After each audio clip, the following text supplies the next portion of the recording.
Buenas tardes, bienvenidos todos a esta última sesión de discusión de casos clínicos de la rotación. Vamos a ver hoy los casos del doctor Christopher Solís Parras y de la doctora Leslie Saraí Herrera. Vamos a iniciar con el doctor Solís, así que la dinámica de trabajo va a ser la que ya hemos trabajado anteriormente. Empecemos, doctor Solís, y si hay algún comentario lo vamos a ir interrumpiendo, y si no, pues al final de su caso hacemos los comentarios y las preguntas pertinentes. Adelante, doctor Solís. Buenas tardes, doctor. ¿Mira mi pantalla, no? Sí se ve, doctor, adelante. Sí se mira que cambia, ¿verdad? Ahorita estamos en la primera, no sé si ha hecho algún cambio. Sí, estoy en datos generales. Entonces, Ok, no se ha cambiado. ahí sí se mira. Ahí sí se mira. Bueno, entonces lo voy a dejar así. Buenas Perfecto. tardes. Entonces, yo estaría presentando el caso de un paciente masculino de 74 años de edad, con estado civil casado, religión católica, procedente de Guatemala, con residencia en la zona 12 capitalina, sin profesión, con ocupación de albañil, con escolaridad hasta sexto primaria. El estado en el cual llegó el paciente, los datos de historia clínica y motivos de consulta los proporcionó la hija, el cual fue con una fecha de ingreso el 6 de diciembre del año pasado. El motivo de consulta por el cual llegó el paciente fue vómitos con sangre de 12 horas de evolución, que sería el primer dato clínico importante para diagnosticar la causa del problema del paciente. Bueno, hija del paciente refiere que hace aproximadamente 18 horas antes del ingreso comienza a referir dolor abdominal tipo cólico localizado en hipocondrio izquierdo y en epigastrio que no irradia hacia otras áreas. Intensidad 7-10, asociándose hace aproximadamente 12 horas a 6 episodios de vómitos de contenido hemático de 50 a 100 cc de volumen en cada episodio, acompañados de dolor abdominal generalizado de intensidad 4-10. Tras estos vómitos, paciente comienza a quejarse de malestar generalizado y de mareos intensos, por lo que decide consultar a este centro hospitalario. La hija refiere que su padre ha presentado un incremento en el número de deposiciones diarias, aproximadamente 6 deposiciones al día, pastosas, fétidas de color negra, características de lo que es una melena. Entonces ya tendríamos en cuenta dos síntomas característicos de lo que sería un sangrado, propiamente la melena y propiamente pues, los vómitos de volumen de aproximadamente 50 a 100 cc. Con los antecedentes patológicos importantes, pues familiares, madre diagnosticada con hipertensión arterial, vicios y manías, consumo de bebidas alcohólicas una vez al mes, aproximadamente 2 botellas, desde los 15 años hasta los 50 años. Recordemos que el paciente tiene 74 años, por lo cual ha pasado 24 años sin tomar, pero pues el daño sigue estando presente en lo que es el organismo. Fuma un cigarrillo diario desde los 15 años hasta los 60 años. Con respecto a la alimentación, esto es antes de presentar los episodios de vómitos, come los 3 tiempos con una dieta mayormente de carbohidratos, consume mínimo de frutas, verduras y granos secos. Los hábitos eran antes de presentar las defecaciones, normalmente el paciente defecaba 2 veces al día, con una micción de 3 veces al día y refería a 8 horas de sueño entre semana, sin ninguna complicación en ese sentido. Entonces, ya tomando en cuenta estos antecedentes, comenzamos con el examen físico a la hora del ingreso del paciente. Signos vitales al ingreso con una presión 90-60 que nos da a entender de que pues, el paciente estaba hipotenso, estaba con un déficit de volumen. Frecuencia cardíaca 96 latidos por minuto, frecuencia respiratoria 22 respiraciones por minuto, taquipneico, saturando en oxígeno en 88. Lo que es de importancia en el examen físico a la hora del ingreso es abdomen blando, plano, depresible, no se observa circulación colateral con 12 ríos gastrointestinales, onda cítica negativa, por lo cual no se encuentra citis, dolorosa la palpación profunda en epigastrio. Bueno, en este caso, tomé en cuenta estos datos porque aquí nos ayudaría a diferenciar el origen de lo que es el sangrado.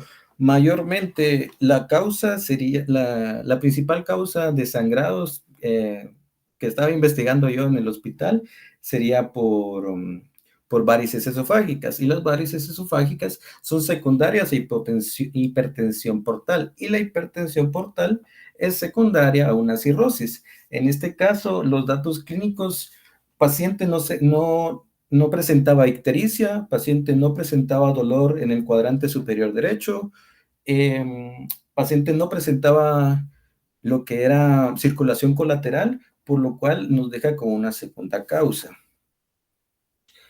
En este caso, Solo, se le espera, realizó... regresemos ahí a lo que, a diapositiva, ahí. Ajá, Bien, aquí tengo una pregunta, pero voy a hacer un comentario de acuerdo a lo que usted expresó hace un ratito ujú. con relación a a las posibilidades diagnósticas. Eh, y luego le hago la pregunta. Fíjense que de alguna forma tiene razón en el sentido de que en el hospital, en el contexto del hospital, Roosevelt en particular, la frecuencia de las varices esofágicas como causa de sangrado gastrointestinal, que pues hace que el paciente se complique, es mayor en relación a lo que se presenta en el contexto extrahospitalario. De hecho, las causas principales de hemorragia gastrointestinal en el mundo no son varices esofágicas, Sí. sino gastritis erosiva exógena y úlcera péptica, ya sea gástrica o duodenal. Sin embargo, en cierto contexto y sobre todo de acuerdo a lo que usted expresó, la clínica que sugiere hipertensión portal, cirrosis hepática, sí debe hacernos pensar con más intensidad o con más fuerza en la posibilidad de que el sangrado provenga de varices esofágicas. Usted hace mucho énfasis en esta situación y nos recalca el hecho de que pareciera ser que clínicamente no tiene mayores datos que sugieran que tenga cirrosis hepática y por ende hipertensión portal y por ende varices esofágicas como causa de sangrado. Eh, de acuerdo a lo que nos está platicando acá con el estado general del paciente, sus signos vitales, la presión arterial, todo lo que nos describió en esta diapositiva, ¿usted sugeriría que le realicemos la prueba de TILT o no se la hacemos, doctor? ¿Sí o no y por qué?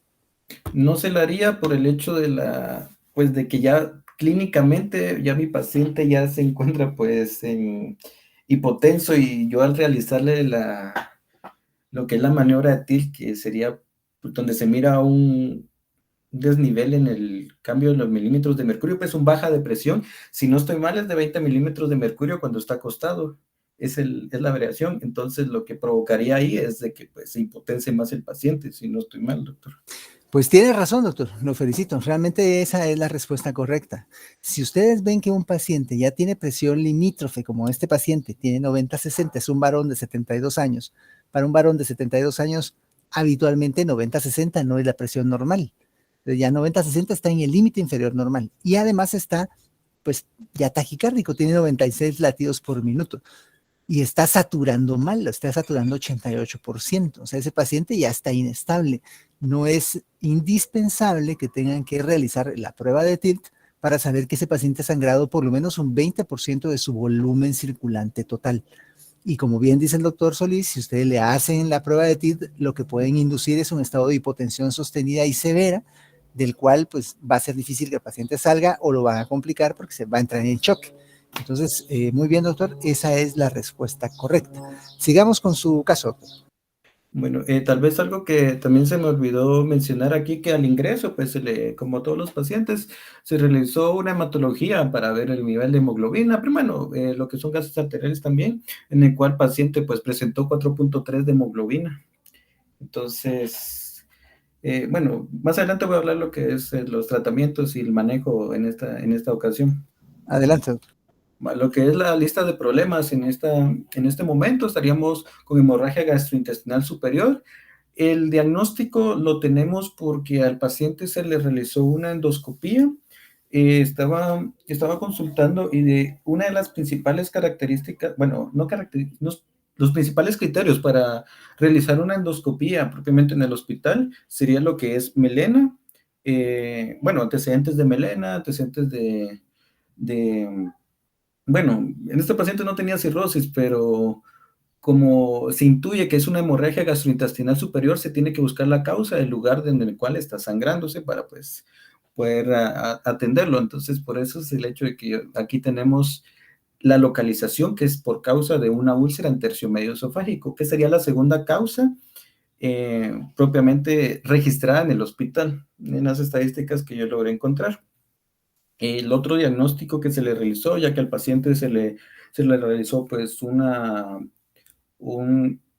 imagen de rayos X de tórax, se identificó una masa mediastinal posterior. Lastimosamente, pues no me quedé, no estuve el tiempo suficiente para ver en qué tipo de masa era, quedó en descartarse si era un linfoma o neurolinfoma, entonces ahí sí no les sabría decir. Bueno, también otro caso que se estaba presentando es la anemia normocítica que estaba presentando el paciente, la disnea nocturna que el paciente refería a la hora de dormirse antes de llegar bueno, antes de consultar, y antecedentes de la madre diagnosticada con hipertensión arterial. Son los principales, ya que no coloqué todos, no me van a caber, pero para desarrollar lo que es el primero, es la hemorragia gastrointestinal superior. Tal vez solo, perdón, doctor, en esa diapositiva ahí le compone las letras extras que tiene, ¿eh? Porfa, Sí, eso es lo único, pero lo demás está bien. Está bien. ok.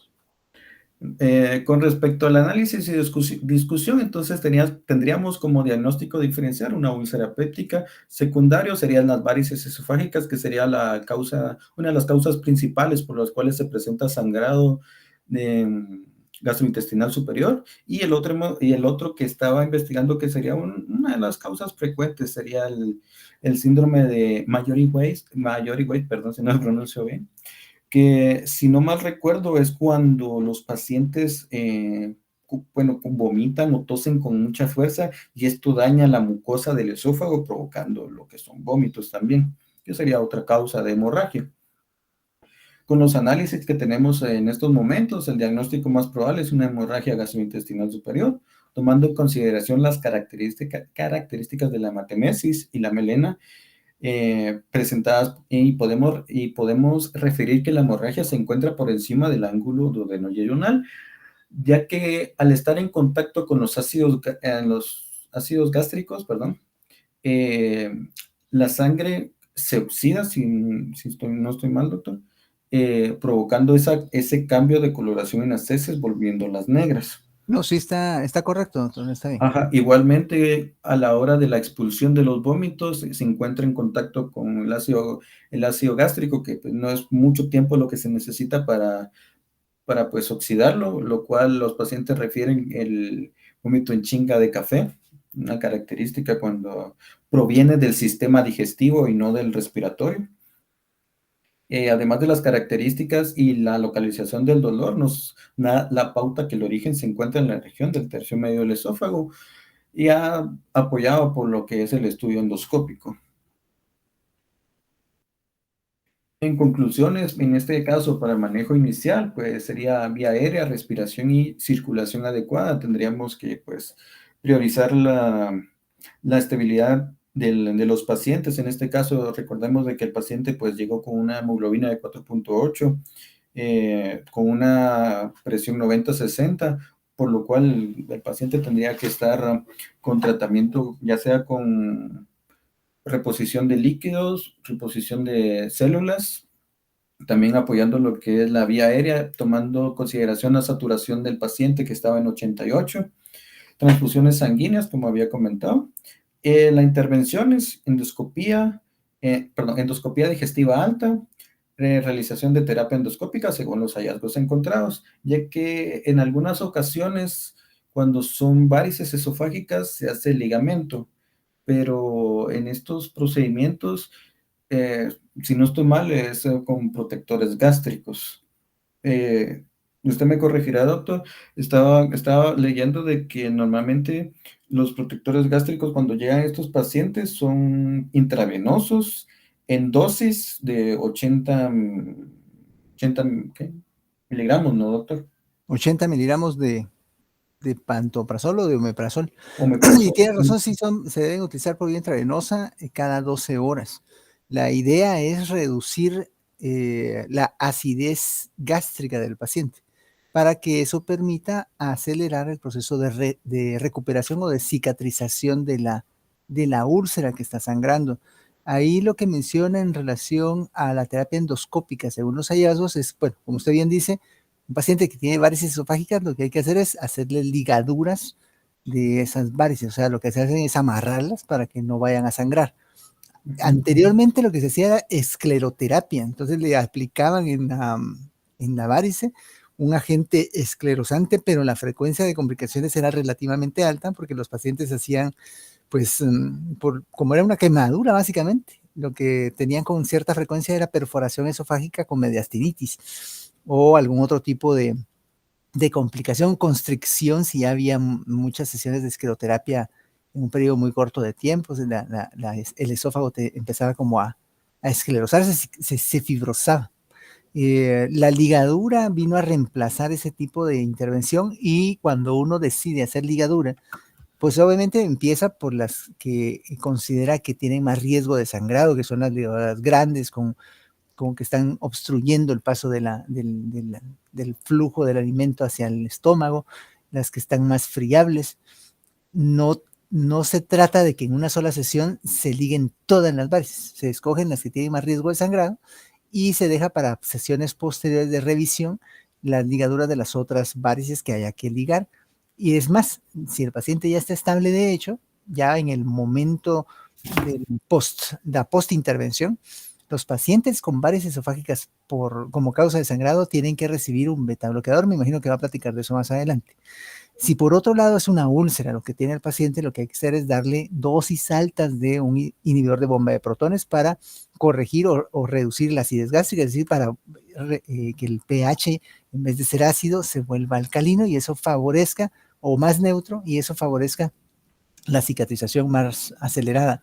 Y si tiene una vaso sanguíneo, una arteria que está sangrando, en el cuyo caso también la sangre tiende a ser diferente en su aspecto cuando el paciente vomita, es una sangre más rojo brillante y espumosa que una sangre que el paciente expulsa cuando es por varices esofágicas, que es más, como dice el doctor, más oscura, más oxidada, más como en chinga de café.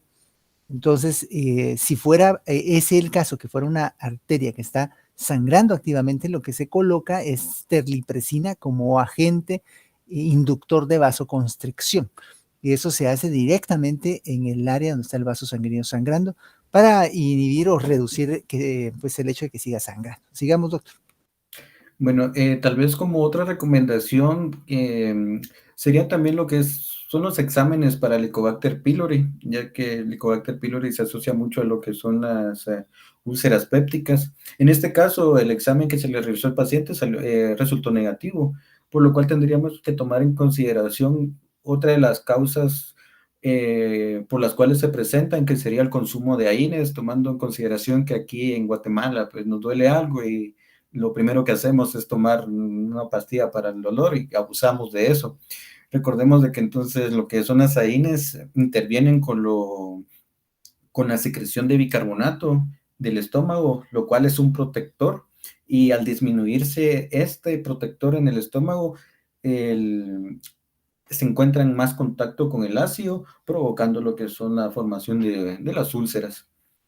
Eh, con lo que respecta a lo que es el plan terapéutico, los primeros 5 días se trata con protectores gástricos e intravenosos, se mira la cicatrización bueno, si ya no presenta sangrado, para poder pues comenzar con lo que es la alimentación. Algunas guías yo he leído pues que comienzan con alimentación líquida, otras pues que ya pueden comenzar con la alimentación blanda. Eh, Descartando lo que son cítricos, grasas, mayormente lo que son comidas cocidas como fruta, pollo, valga la redundancia, livianas. Y siempre apoyando lo que es con un protector gástrico, en este caso omeprazole, ya con una dosis menor de 40 miligramos y ya sería peor, ya no sería intravenoso cada 12 horas. con lo que respecta a lo que me estaba diciendo el doctor, yo estaba leyendo en una guía lo que es las hemorragias digestivas altas, variciales y no variciales. En mortalidad de este estudio fue realizado en un hospital universitario de Chile, en el cual la cantidad de pacientes, la causa principal era la úlcera péptica, como estaba diciendo muy bien el doctor. Y como segunda causa se encontraría lo que es la esofagitis erosiva y úlcera esofágica.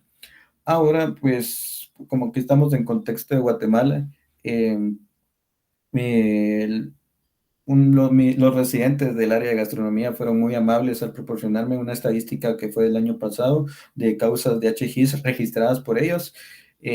Aquí en el hospital, bueno, en el hospital Roosevelt, donde la principal causa es las varices esofágicas secundarias a la cirrosis, y como segunda causa se encontraría las úlceras gástricas presentadas.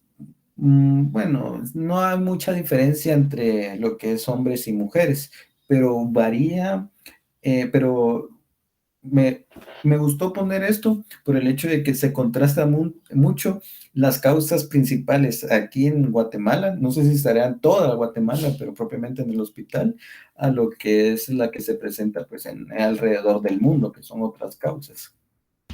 Y pues ahí terminaría yo, doctor. Excelente, mire, sí tienes razón, o sea, en este sentido sí tenemos diferencia en las estadísticas de los pacientes con hemorragia gastrointestinal en el hospital Roosevelt en particular, que es lo que yo conozco, pero creo que más o menos se reproduce en otros hospitales, porque nuestro contexto socioeconómico, el tipo de paciente que nos consulta, por lo general, es un contexto de mucho riesgo para alcoholismo crónico. Y el alcoholismo crónico es una condición de base, digamos, un requisito previo para que los pacientes se compliquen con esta situación de varices esofágicas. Que conste que no es la única causa de cirrosis hepática el alcoholismo crónico, pero en Guatemala es muy frecuente, muy, muy frecuente. Y pues desafortunadamente muchos de nuestros pacientes tienen esta condición y los complica de una o de otra manera. Es más, muchos de esos pacientes, como tienen el problema, pues, de que siguen en su mismo contexto social, socioeconómico, siguen utilizando de manera inadecuada el alcohol, muchas veces ni siquiera alcohol etílico, sino empiezan ya a hacer sus mezclas y eso les va dañando muchísimo más, no solo el hígado, sino otras estructuras del cuerpo. Entonces, eso de alguna forma nos hace que tengamos una especie de sesgo por selección, se llama eso, porque el tipo de paciente que nos consulta al hospital es un tipo de paciente muy, muy especial, digamos, con ciertas características. Entonces, es importante que sepamos esta situación para interpretar los resultados en el momento de procurar o de querer hacer una comparación de lo que nosotros vemos en el Hospital Roosevelt versus lo que se da en el mundo.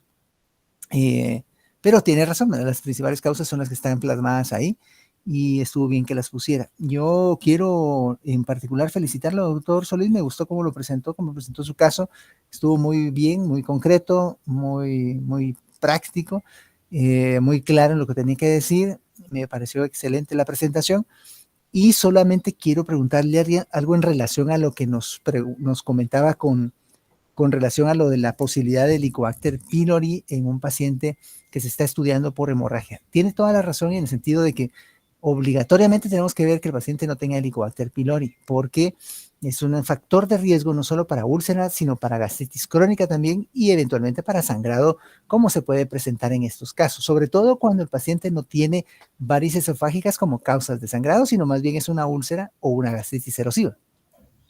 Entonces, ¿cuál sería, en su opinión, la mejor prueba diagnóstica, es decir, el estándar de oro para establecer el diagnóstico de infección por Helicobacter pylori? Para mí, doctor, yo creo que sería una biopsia.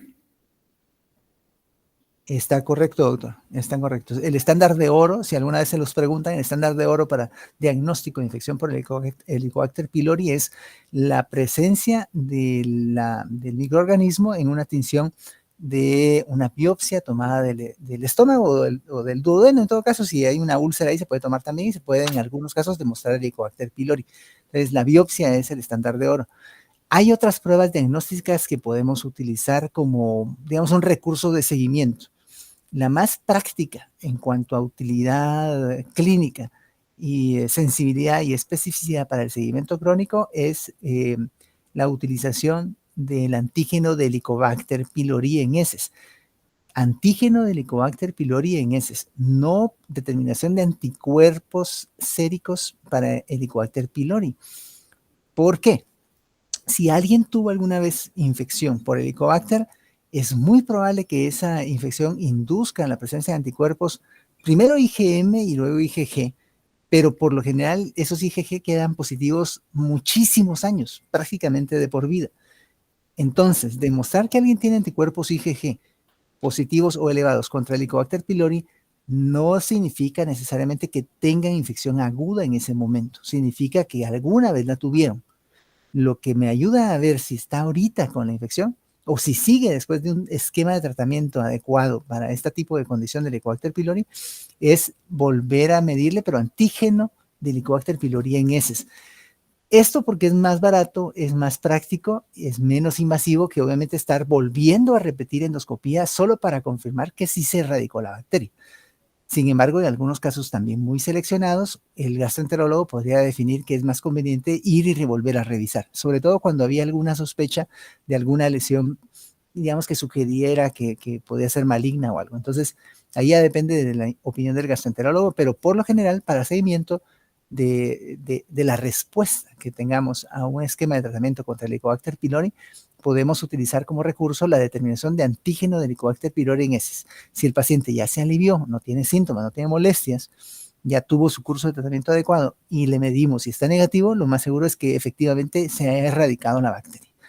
De nuevo, doctor, felicitaciones, muy bien presentado. Así que vamos a pasar ahora a el caso, siendo las 3 menos 4 de la tarde, de la doctora Herrera Roldán. Así que adelante, doctora, por favor. Está bien, doctor.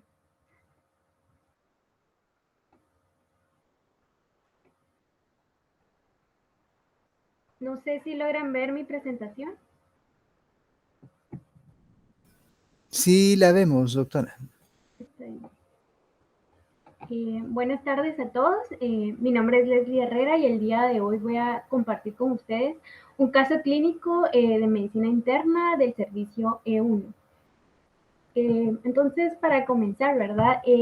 Entre los datos generales, vamos a conocer a esta paciente con las siglas FARI. Es una paciente de sexo femenino de 65 años de edad, soltera. Su ocupación es ama de casa, no tiene profesión, su religión es católica, el grupo étnico refería no indígena, la escolaridad ninguna, por lo tanto es analfabeta, procedencia de Escuintla y residencia en Escuintla. En las observaciones tenemos que los datos fueron dados por la hija. El motivo de consulta fue un dolor en epigastrio de 15 días de evolución. En la historia de la enfermedad actual, la hija de la paciente refirió que hace 15 días ella inició con un dolor en el epigastrio de intensidad 6 de 10. Este era localizado, el cual no aliviaba y no mejoraba, por lo que ellos decidieron consultar con un médico privado, quien la evaluó y deja tratamiento con lansoprazol, 30 miligramos por vía oral cada 24 horas. Ella al tomar el tratamiento pues no mejoró, no consultó y ella decidió automedicarse con suero oral, pero tampoco tuvo mejoría y el dolor persistió en el epigastrio, ya aumentando y exacerbándose a una intensidad de 8 de 10. Este era localizado, no mejora y le produce dificultad para ingerir alimentos. Hace 2 días consultó con otro facultativo, quien realizó estudios de gabinete donde evidenció una amilasa de 452 y una lipasa en 836. También se le realizó una ataque abdominal superior y la impresión clínica era Baltasar grado E, por lo que deciden referirla a la emergencia del Hospital Roosevelt.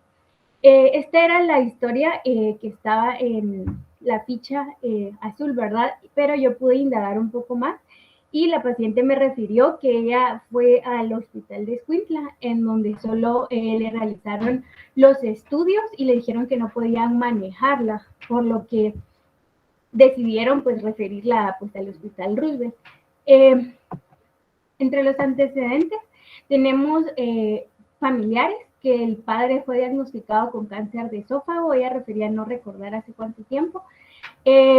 Los quirúrgicos de importancia tenemos que ella tenía resección de riñón izquierdo. Bueno, a ella se le realizó, una resección de riñón izquierdo hace 9 años, no refiere en qué hospital.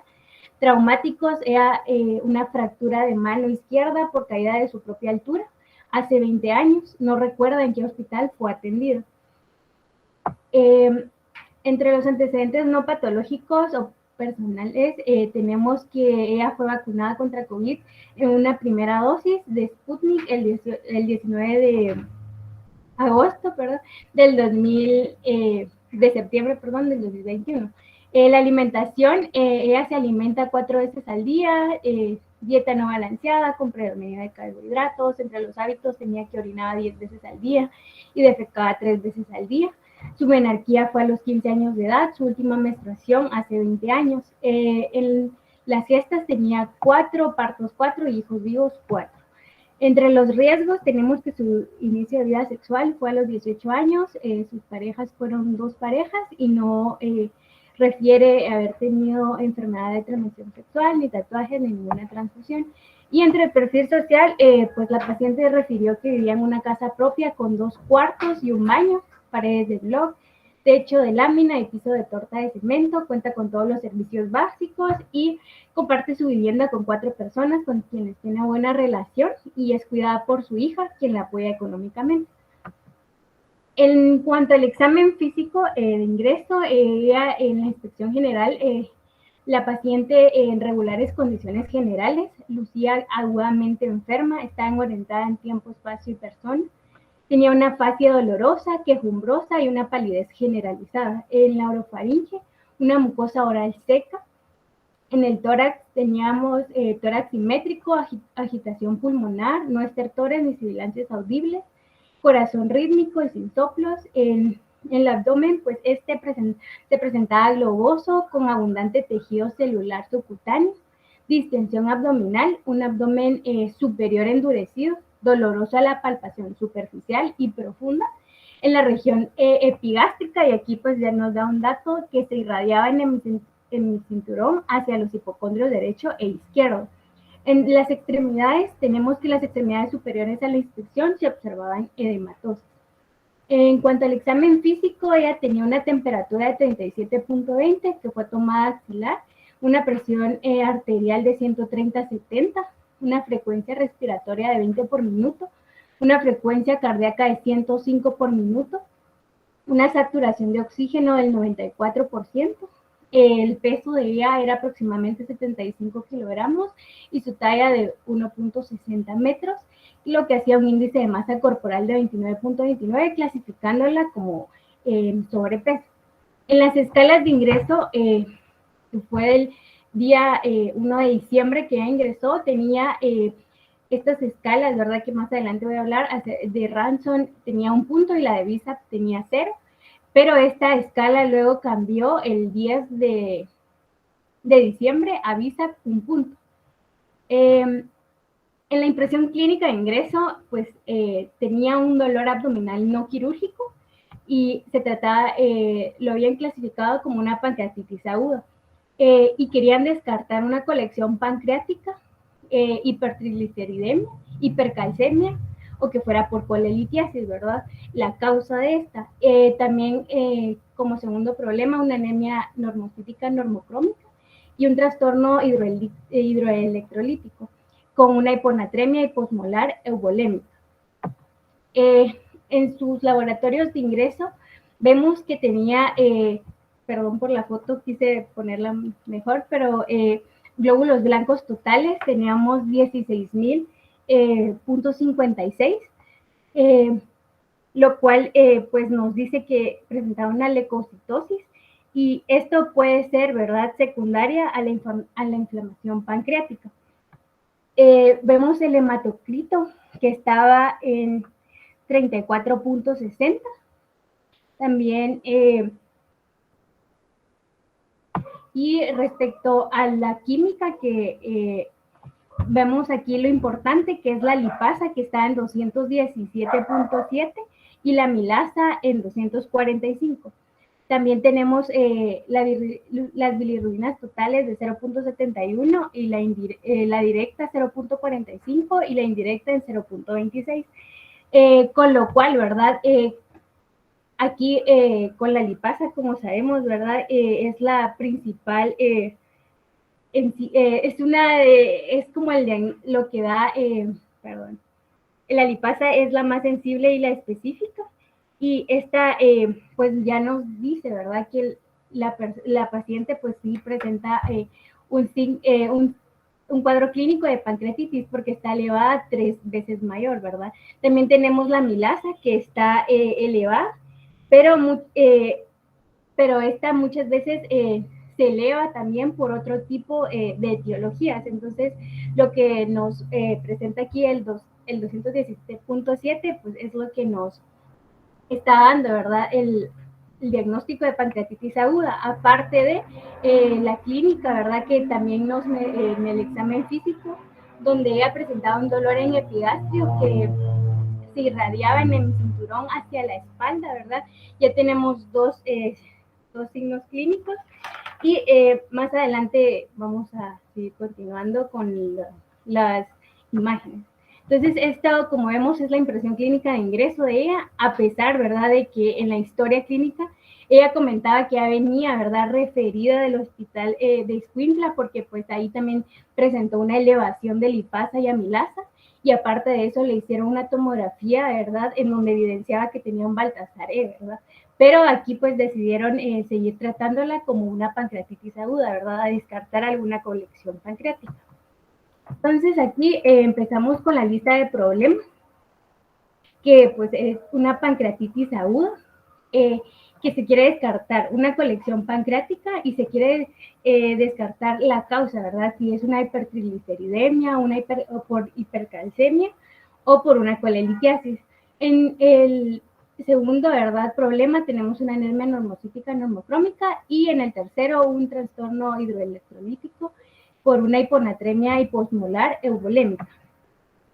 Entonces, como ya les había mencionado anteriormente, ¿verdad? Tenemos entre los datos subjetivos, tenemos que la paciente es femenina de 60 años, ¿verdad?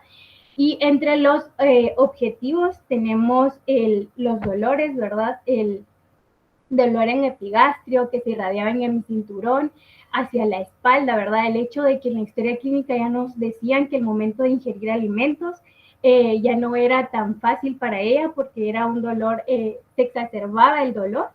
Y en cuanto también a los laboratorios clínicos, que vemos que los que se le realizaron también dentro del hospital estaban elevados en cuanto a la lipasa y a la amilasa, ¿verdad? Entonces, el plan inicial y el plan diagnóstico, ¿verdad? Primero, ver los diagnósticos diferenciales, ¿verdad? Podemos que es una pancreatitis que puede ser moderada, severa, porque recordemos que el motivo de consulta de ella ya era que llevaba 15 días con este dolor. Entonces, y muchas veces cuando es una pancreatitis aguda, pues el dolor va disminuyendo. También tenemos que se puede, como otro diagnóstico diferencial, una colecistitis aguda, o puede que también sea una úlcera péptica perforada. Entonces, entre los nuevos datos que se solicitó fue una ultrasonido abdominal superior e inferior, una tomografía de abdomen superior y laboratorios control de hematología y laboratorios control de química sanguínea de hepatopancreáticas y control de procalcitonina y de PCR. En cuanto al plan terapéutico aquí, ¿verdad? En esta fase, la actividad era vigilar por dolor, náusea y vómitos, reposo relativo, dieta, una solución Harman de 100 cc intravenoso, y también aquí ya se valoraba ver si la paciente podía tolerar comenzar a tener una dieta líquida. Entre los medicamentos que se comenzaron aquí en la fecha de ingreso fue el omeprazol 40 miligramos intravenoso cada 24 horas metoclopramida 10 miligramos intravenoso, y esto era si había náuseas, si ella tenía náuseas, tiamina 200 miligramos intravenosos STAT cada 12 horas, el Sertal compuesto, una ampolla en 100 cc, pasar en 30 minutos, y los controles específicos, que era el monitoreo permanente de los signos vitales y el seguimiento, que ya se le iba a empezar a dar seguimiento por gastroenterología, y monitorear si toleraba la dieta líquida. Entonces, en cuanto a la evolución intrahospitalaria, aquí puse, ¿verdad?, un cuadro resumiendo los laboratorios de ingreso, laboratorios cuando ella llegó al servicio con nosotros el día 3 de diciembre, y el último día de servicio que yo tuve, que fue el 17 de diciembre, pero todavía pude lograr el 30 de diciembre encontrar, ¿verdad?, encontrar a la paciente en el servicio, y todavía pude ver su papeleta. Entonces, aquí les puse el recuento donde vemos que al ingreso, como ya se les había mencionado, ella tenía glóbulos blancos en 16.56, siendo una leucocitosis, y aquí vemos que es con desviación a la izquierda. Entonces, esto vemos que puede ser por secundaria a la inflamación pancreática. Vemos también que cuando llegó al servicio de 1, seguía, ¿verdad?, una leucocitosis, y siempre seguía una desviación hacia la izquierda. El último día de servicio ya habían disminuido considerablemente los glóbulos blancos en 6.17, y el día de egreso, cuando yo vi su papeleta, pues ya estaban en 8.60, pero ya había disminuido considerablemente. Aquí también podemos ver el valor del hematocrito. Está en 34.60, 29.50 y 29.60, y por último 31.30. Cuando tenemos un hematocrito al ingreso mayor a 44% y la falta de descenso a las 24 horas, esto es un signo de mal pronóstico. Ahora, en cuanto a la química sanguínea, ¿verdad?, también lo puse igual. Entonces, vemos acá que tenemos aquí, pues, principiando la lipasa al ingreso en 217.7 y la amilasa en 245. Cuando llegó con nosotros, esta ya iba en 69.8 y 109 de amilasa. Estaba disminuyendo, ¿verdad? Y el día 17 estaba en 37.1 y la amilasa en 47. Y al egreso ella se fue con una lipasa de 61.6 y una amilasa de 94. También aquí podemos ver las bilirrubinas totales y las bilirrubinas en cuanto a si es a la directa o a la indirecta, porque esto nos pueden orientar a que se trata de una etiología biliar. Como sabemos, las causas de una pancreatitis aguda, pues está entre las primeras, ¿verdad?, una causa biliar, siendo una colelitiasis o una coledocolitiasis. Y entonces aquí en nuestra paciente vemos que al ingreso ella tenía bilirrubinas totales de 0.71 y a expensas de la directa, ¿verdad? Y al ingreso también tenía 0.46 y en la directa en 0.08. En cuanto a la procalcitonina, ¿verdad? Se le realizaron 3 pruebas de procalcitonina, que la primera fue el 2 de diciembre, ¿verdad?, que ella tenía 3.30, ¿verdad? Y el 8, que ya había disminuido a 0.51, y el último control se le hizo el 15 de diciembre y fue un valor de 0.68. Como sabemos, los aumentos de procalcitonina ocurren en infecciones bacterianas, parasitarias y por hongos con manifestaciones sistémicas, ¿verdad? Entonces aquí ya se le realizaron a ella lo que era un estudio de imagen y pues aquí vemos, ¿verdad? Que primero se le realizó un ultrasonido hepático y de vías biliares, en donde a la impresión diagnóstica, pues esta nos decía que había una esteatosis hepática moderada, colelitiasis, lodo biliar, dilatación de vía extrahepática y colección peripancreáticas como descritas y cómo nos las describían. Entonces se observa una colección peripancreática mal definida con medidas estimadas de 43.8 por 59.7 por 83.7 y un volumen estimado de 172 cc, la cual se extiende hacia un espacio juxtaesplénico. Entonces, con este estudio de imagen ya podemos ver que la causa, ¿verdad?, de la pancreatitis estaba dada por una colelitiasis, era una causa obstructiva, ¿verdad?, y era biliar. Entonces se le realizó, ¿verdad? Como ella en la evolución intrahospitalaria, la paciente no presentaba mejoría, se le decidió pues realizar una TAC de abdomen superior, en donde la impresión diagnóstica de esta fue una pancreatitis necrotizante. Y aquí dice que según criterios de Atlanta, con un índice de severidad de 8 puntos por TAC. La necrosis, y también nos dice que es una necrosis amurallada y una esteatosis hepática.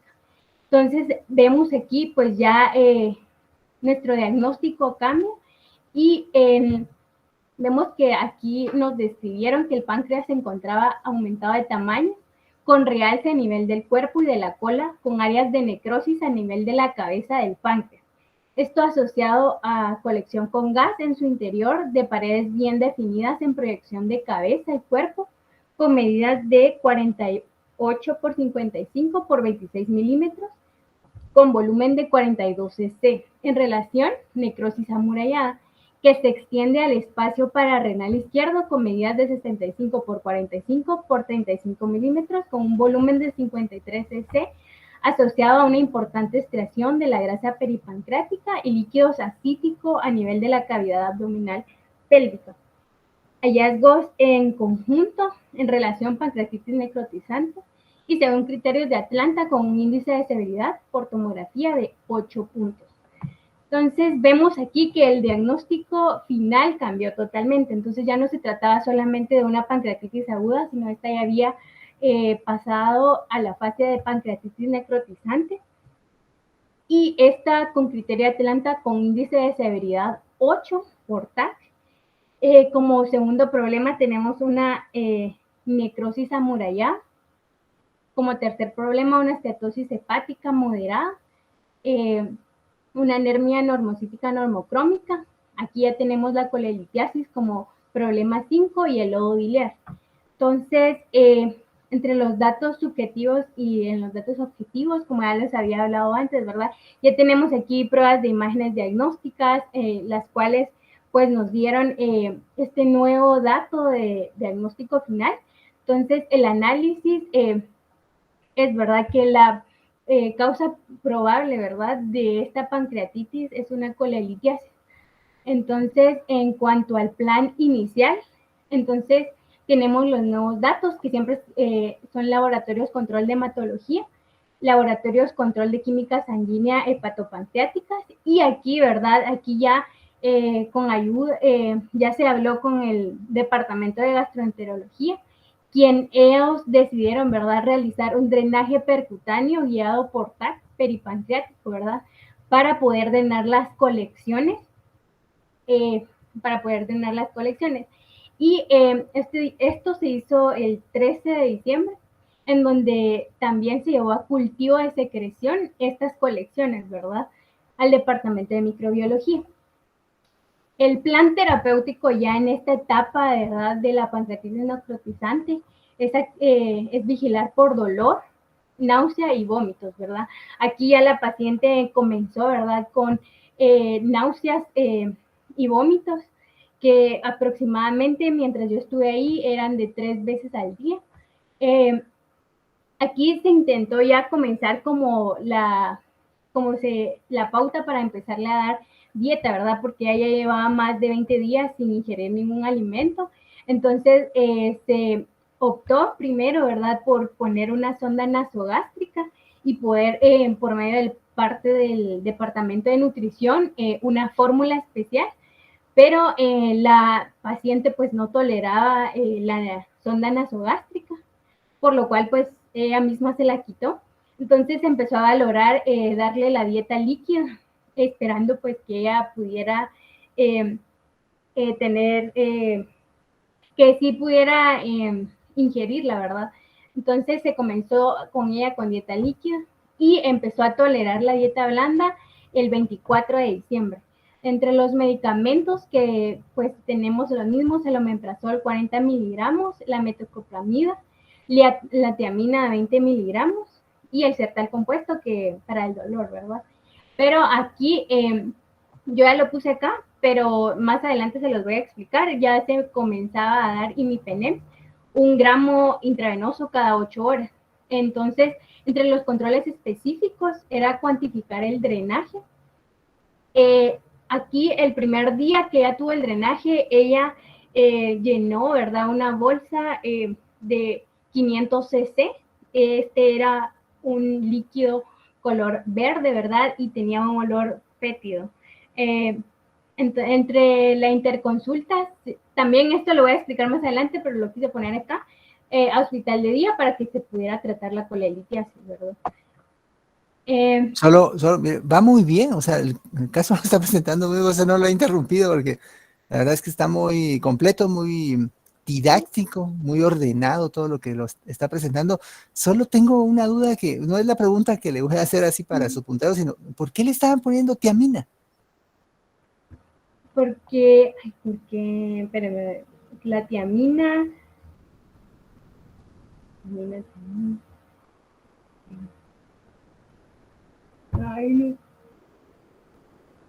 no sé, doctor.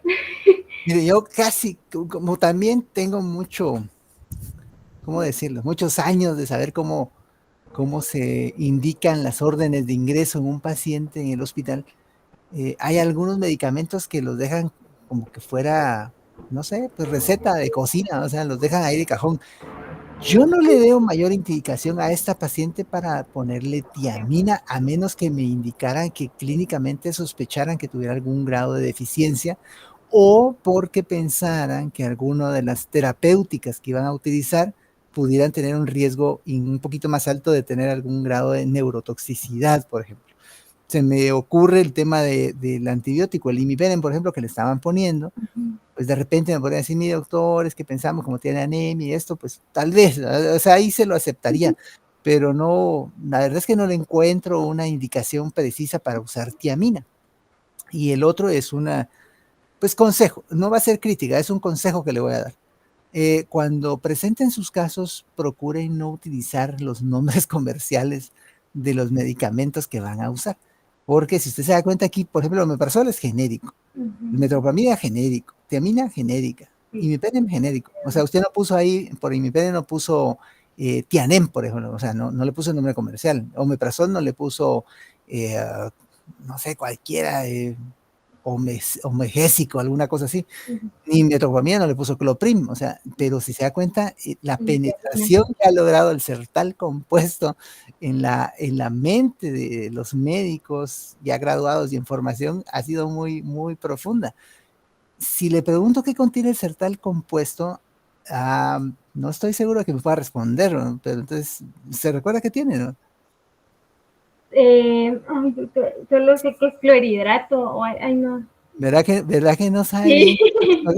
Pero usted sabe que es Sertal compuesto y es para el dolor. Para el dolor. Entonces, está bien que sepa cómo se llama. Hay otros nombres comerciales, pero lo que contiene es propinoxato de lisina para ayudar a relajar el músculo liso. Entonces, está bien que sepa cómo se llama el nombre comercial, pero aquí en sus presentaciones pongan siempre los nombres genéricos de los medicamentos. Bueno, sigamos, doctora, porque yo le voy a dejar hablar y al final le voy a preguntar.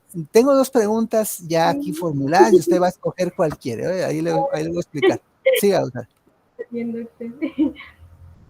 Entonces, continuando, se le da plan educacional a la paciente, ¿verdad? Porque ella comenzaba primero, del por qué fue que se le puso el drenaje percutáneo, porque ella decía que tenía muchas molestias y que ella quería que se le quitaran, ¿verdad? Entonces, se le tuvo que dar plan educacional para decirle, ¿verdad?, que esto iba a permitir, ¿verdad?, que ella pudiera sentirse mejor, ¿verdad? Y que el dolor, pues, pudiera disminuir.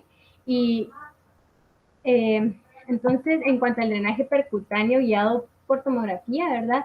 Entonces, como ya les había mencionado, la cuantificación del primer día fue de 500 cc, que era un líquido verdoso con olor fétido, ¿verdad? Ella, cuando yo estuve en el servicio, yo cuantifiqué el drenaje por 4 días. El último, que fue el 17, ella ya presentaba solo 100 cc, pero seguía siendo este líquido verdoso y seguía teniendo este olor fétido. Entonces, como ya les había mencionado, se realizó, ¿verdad?, cultivo de esa secreción, y esta, ¿verdad?, al momento, cuando yo me fui al servicio, este resultado todavía no estaba, ¿verdad? Pero yo estuve revisando la página y entonces ahí ya encontré, ¿verdad?, que este cultivo de secreción evidenció polimorfonucleares, ¿verdad? Y el microorganismo que estaba positivo era la Klebsiella pneumoniae, perdón. Entonces, aquí es donde se presentó este caso de infectología. Entonces, por eso ellos decidieron iniciar la cobertura con imipenem, 1 gramo intravenoso cada 8 horas. Entonces, aquí ya tenemos el tratamiento que se utilizó. Tenemos el omeprazol, como ya le habían mencionado, la metoclopramida, el tercer compuesto, la tiamina, que realmente sí no sé cuál fue o por qué fue que lo recetaron, la meperidina, por dolor intenso, el desquetoprofeno también por dolor, ranitidina y pues el imipenem. Entonces acá, ¿verdad?, en cuanto al caso clínico, ¿verdad?, termina acá y empiezo con una revisión bibliográfica. Aquí pues solo quise poner una imágenes, ¿verdad?, en cuanto que es una pancreatitis necrotizante. Se divide pues en dos. Una pancreatitis aguda, ¿verdad?, se divide en dos, que es una pancreatitis edematosa intersticial, y también puede evolucionar a una pancreatitis necrotizante. Entonces acá, centrándonos más en lo que es la pancreatitis necrotizante, vemos que es una inflamación que va a estar asociada con la necrosis parenquimatosa. Ay, perdón, olvidé algo. El imipenem se lo dieron una cobertura de 14 días, ¿verdad? Entonces la paciente el día 29, yo llegué el día 30 para poder ver cómo iba la paciente, la verdad. Y el 29 a ella ya le habían quitado el drenaje percutáneo, y el 30 ya le habían dado, ya habían valorado su egreso, ¿verdad? Porque ella cumplía ya sus días de cobertura con este antibiótico. Entonces el 30 fue egreso. Y, regresando a la revisión bibliográfica, pues tenemos, como les decía, pancreatitis necrotizante. Es la inflamación que va a estar asociada a la necrosis parenquimatosa pancreática o una necrosis peripancreática. Entonces, en los criterios de la tomografía contrastada, vamos a ver que va a haber una ausencia de la captación de medio de contraste en el parénquima pancreático y hallazgos de necrosis peripancreática, lo que pues presentó nuestra paciente. Aquí también las colecciones agudas de líquido pancreático, también pseudoquiste pancreático, colección necrótica aguda y una necrosis amurallada. Si ustedes recuerdan, también en la tomografía nos evidenciaba que ella tenía una necrosis amurallada. Y esto quiere decir que es una colección pancreática madura que va a estar encapsulada, o una necrosis peripancreática que ha desarrollado una pared inflamatoria bien definida. Esta va a ocurrir usualmente después de 4 semanas luego del establecimiento de la necrosis pancreática. Entonces, en criterios en la tomografía, vemos que va a ser heterogénea, con densidad líquida y no líquida, con grado variable de locución y pared bien definida y completamente completamente, perdón, completamente encapsulada, locación intrapancreática o extrapancreática.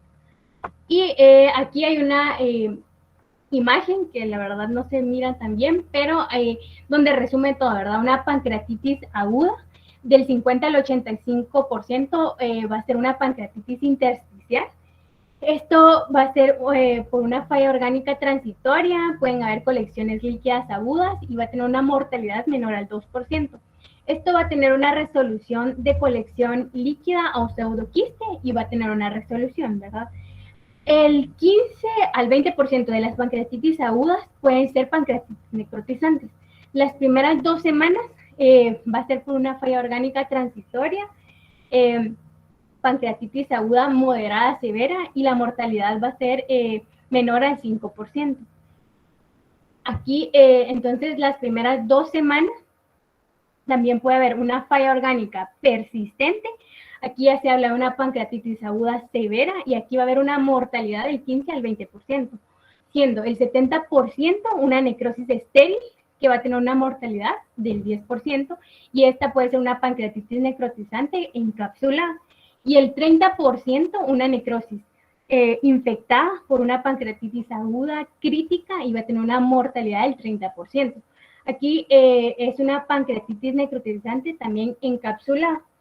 En cuanto al tratamiento, pues aquí vemos que al ingreso, ¿verdad? Se da una restitución agresiva con líquidos en las primeras 24 horas, ¿verdad? Recordando que la primera línea de tratamiento en una pancreatitis es el manejo de la hidratación. Luego, ¿verdad? Pasadas las 2 semanas o cuando pues había un doctor nos dijo, ¿verdad? Que cuando la paciente o las pacientes ya empezaran a tolerar pues comida, entre más temprano, pues dice que tiene una mejor evolución. Aquí dice que hay una nutrición enteral después de 5 días, si se tolera por una vía oral, ¿verdad? Los antibióticos de las 2 a 4 semanas en infecciones que están documentadas y el tratamiento mínimamente invasivo después de las 6 semanas para evitar complicaciones locales, que puede ser por una necrosis infectada. Entre la mortalidad tenemos que la mitad de las muertes ocurren las primeras 2 semanas y en su mayoría se deben a una falla orgánica múltiple. Y la mitad de las muertes que ocurren después de 2 semanas se van a deber principalmente a infección pancreática y extrapancreática. Y aquí pues las escalas de gravedad que se habían mencionado. Aquí tenemos la primera, que esta es la escala de Atlanta, ¿verdad? Que esta va a clasificar a una pancreatitis aguda en una pancreatitis moderadamente severa y severa, ¿verdad? Aquí faltó en esta imagen leve. En la pancreatitis leve, pues no va a haber fallas de órganos, no hay complicaciones sistémicas o locales. En la pancreatitis moderada, sin falla orgánica, sin complicaciones locales ni sistémicas. En la pancreatitis moderadamente severa va a haber una falla orgánica que va a resolver menor a las 48 horas y complicaciones locales y sistémicas sin falla orgánica persistente. En la pancreatitis severa, falla orgánica persistente y esta va a ser mayor a las 48 horas.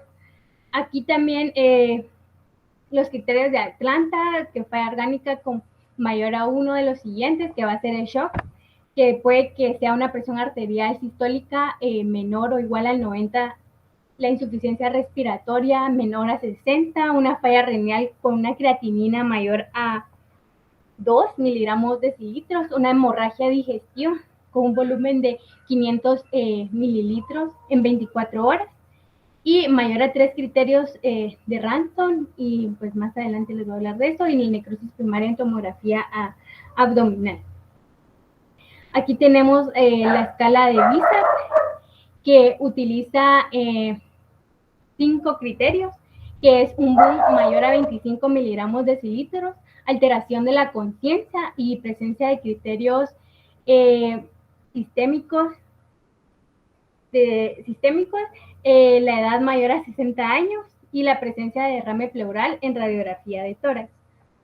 Entre los criterios de Ranson, aquí este lo va a clasificar con criterios al ingreso y con criterios 48 horas después.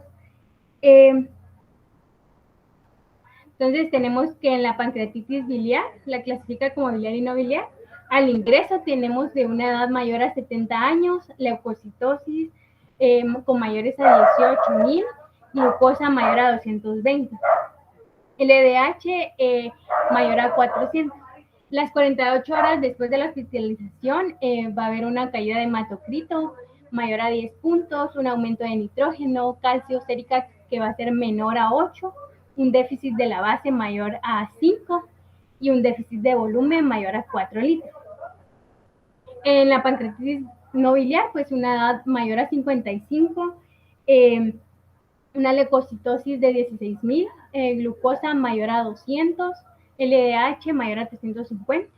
Las 48 horas de hospitalización va a haber una caída de hematocrito mayor a 10 puntos, una urea mayor a 5 miligramos de decilitros, calcio sérico menor a 8 miligramos de decilitros, una presión parcial de oxígeno de menos de 60 miligramos y un déficit de base mayor a 4 y un déficit de volumen mayor a 6.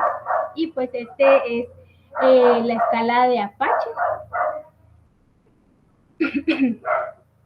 Y los criterios de Baltasar, que estos están diseñados para clasificar lo que son los hallazgos en las alteraciones en una tomografía computarizada.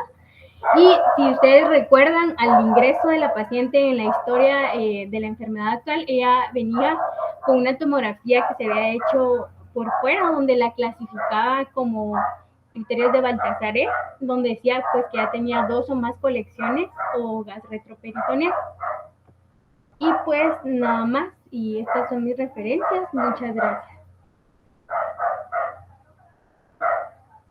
Pues como le decía, doctora, bastante completa la información que nos ha dado. Es prácticamente una especie de repaso rápido de los aspectos más importantes relacionados con el diagnóstico y el abordaje terapéutico de pancreatitis aguda, muy adecuado para reforzar lo que en su momento platicamos sobre este tema, ya pues tratando de unir o de concatenar el conocimiento teórico con lo práctico cuando ustedes ya ven un caso en el hospital. Tengo 2 preguntas, escoja la número 1 o la número 2, usted decide. No, Solo una, no le voy a hacer las 2, solo una le voy a hacer. Qué miedo. La 2. La 2. Fíjese que esta pregunta no tiene relación directamente con el tema de pancreatitis, pero viene a colación por el cuadro clínico que usted nos presentó y los datos de la evolución de hematología que tuvo su paciente. A su paciente, con todo lo complicado que estuvo, con todo lo serio que desarrolló de su cuadro clínico y con la evolución de la hemoglobina que tuvo, ¿usted la hubiera transfundido, doctora? ¿Y qué le hubiera puesto? No me acuerdo o sea, ¿tenía indicación esta paciente de transfundirse? Y en todo caso, ¿qué le pone? La hemoglobina, ¿verdad? No, ya no me acordaba. No, pues está bien, ahora regrese. Pues Va, revise ahí los datos que tiene. Ajá. Y usted me dice, ahí. Según yo, doctor, no, porque pues es cuando hay una indicación para poder transfundir una unidad de células cuando el nivel de hemoglobina es menor a 7. Sí, 7, me recuerdo. Ok, bueno, esa indicación es por lo general cierta, pero recuerden que tienen que analizar el contexto de su paciente desde el punto de vista clínico.